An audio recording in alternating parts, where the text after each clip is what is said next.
Okay mga lods, ito ang ating kalabasa. Tatlo lang ang kalabasa natin. Yan. Yan, again, ayan ang ating tatlong papaya. Yan. Ayun naman ang kalamansi natin. So, namumulaklak na yon. Ayan. Ito ang ating sweet pepper. Ayan.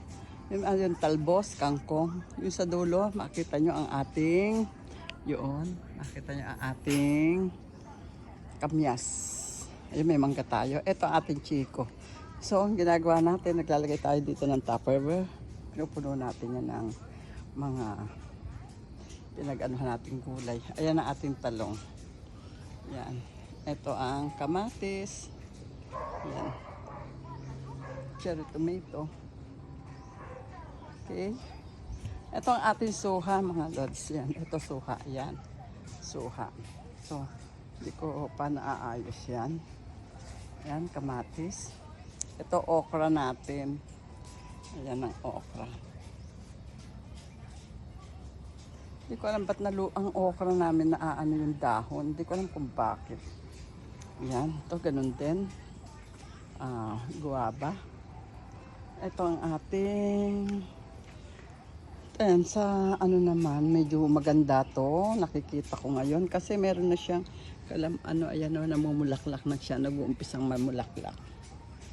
Ito na ang kanyang bulaklak. Ayan, kamatis natin maganda na. Ito naman ang ating upo. 4 yung ating upo. Ayan, upo. Ayan, eggplant. Ayan, ito meron tayong chiko. Ay, mangga yan. Yung chiko pala yung isa. Okay, ito naman ang ating bataw. Ang yan bataw. So, nagtanim ako ng bataw. Dito sigarilyas. Bataw, ayun bataw.